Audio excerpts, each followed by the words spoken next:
جاي اقول لك على سر خطير. اغلب صناع المحتوى مش عايزينك تعرف عشان هيوفر لك وقت وجهد كبير.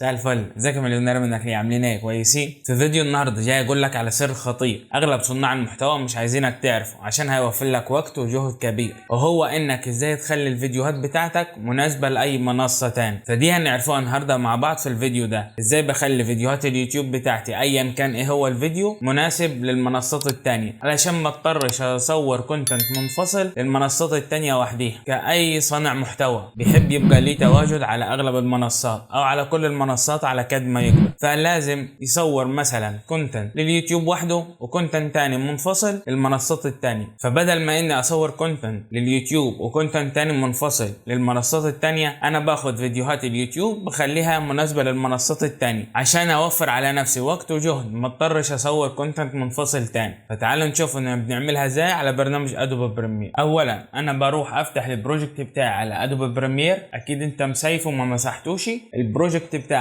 بفتحه على ادوبي بريمير وبنبدا نشتغل فيه مع بعض. بعد ما بيفتح البروجكت في برنامج ادوبي بريمير بعمل كالاتي: بروح على البروجكت، كبر دي كده واعمل كليك يمين، دوس نيو ايتم سيكونس. بعد كده بعد ما يطلع اللوحه دي بروح على سيتنج. هنا مقاسات الفيديو بتاعي 1920 في 1080. انا كل ما عليك انك هتعكس الرقمين دول، خلي 1080 الاول بعد كده 1920، بحيث الفيديو بتاعك يبقى طولي بدل عرضي، او يعني مش الفيديو هيبقى السيكونس الجديد اللي احنا هنعمله هيبقى بالطول بدل بالعرض. وبنبدا بقى ناخد كل جزء احنا عايزينه في الفيديو نحطه في السيكونس الجديد ونعمل له اكسبورت من جديد كفيديو مستقل واحد. خليه 1080، خلي الثاني 1920، واختار عدد الفريمات على حسب الفريمات اللي انت بتصور بيها. انا في الغالب هخليها مثلا 25 فريم، واختار ماكسيمم بيت ديبس، ماكسيمم ريندر كواليتي، وادوس انتر. بعد ما فتح معايا السيكونس الجديد هروح للسيكونس القديم اللي انا كنت شغال عليه او على التايم لاين بتاع الفيديو الاساسي اصلا،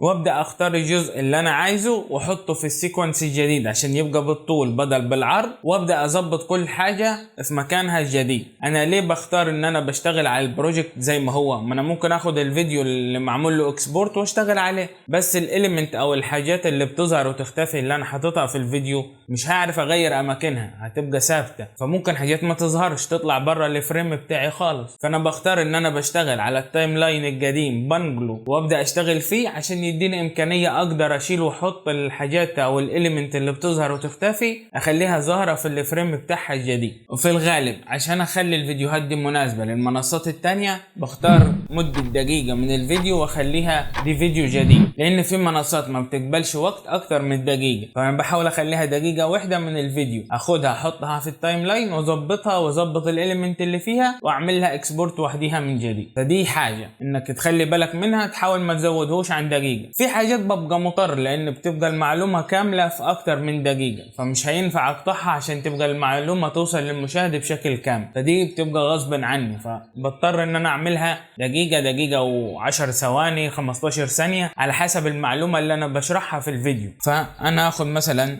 هبدا اعلم، اخد الجزء ده كده مثلا، اخد شويه لغايه هنا مثلا واسحبهم كده واروح على السيكونس الجديد احطهم وادوس كده وابدا اكبر. هبدا بقى اعدل في كل جزء بحيث يبقى متناسب مع المقاسات الجديده. هروح مثلا اول جزء هنا في الفيديو هبدا اكبر فيه، اخليه مثلا هنا 80 بدل 50، لسه عايز تاني خليه مثلا 100 كده، بقى مناسب بقى بالطول. بس انا ما بقيتش في نص الفريم بالظبط، حاول اوسطنها بقدر الامكان واوريكم الباقي هنعملها بحركه بسيطه يتعامل على الكل بدل ما اعمل كل وحده وحدي. ابدا احرك فيه من البوزيشن كده انا حاسس نفسي بقيت في نص الفريم. هقف على كلمه موشن دي وادوس كنترول سي عشان ياخد لي كوبي من قائمه الموشن كلها، واروح معلم باقي الفيديوهات وادوس كنترول في هتطبق في الكل.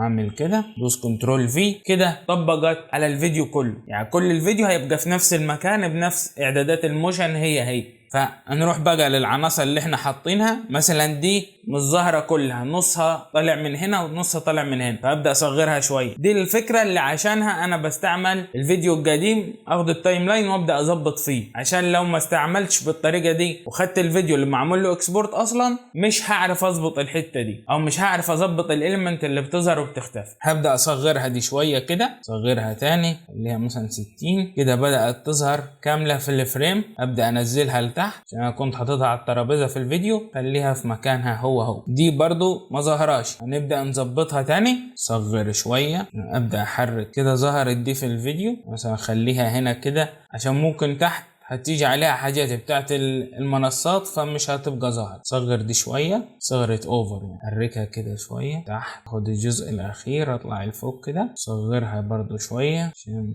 ننزلها كده. كده بقيت في الفريم بتاعها الجديد. انا افترض مثلا كده الفيديو بتاعي خلص وعايز اعمل له اكسبورت على الجزء ده عشان يبقى ده الفيديو الجديد اللي بالطول بتاعي. هدوس على كنترول ام زي ما انا بعمل عادي، واختار هنا بدل كاستم اخليها مات سورس ادابتيف هاي بيت ريت عشان تبقى اعلى بيت ريت. انا مش بحب اعلي فيها زياده عن كده، لان كده كده الفيديوهات دي بتتضغط، فيعني هيقلل الجوده حتى ان كان، فانا بحاول اعليها بقدر الامكان مات سورس هاي بيت ريت واعمل لها اكسبورت زي ما هي، وادوس كده اكسبورت. وبكده يبقى عرفنا ازاي نخلي فيديوهات اليوتيوب بالعرض بتاعتنا مناسبة لاي منصة تاني بدل ما نصور لها كونتنت منفصل عنها. لو الفيديو عجبك ما تنساش اللايك والاشتراك في القناة وتفعيل زرار الجرس عشان يوصل لك كل جديد، والشير مع اصحابك عشان الكل يستفيد. والى هنا عزيزي المليونير، لقد انتهت جرعة دوبامين التعلم لهذا اليوم.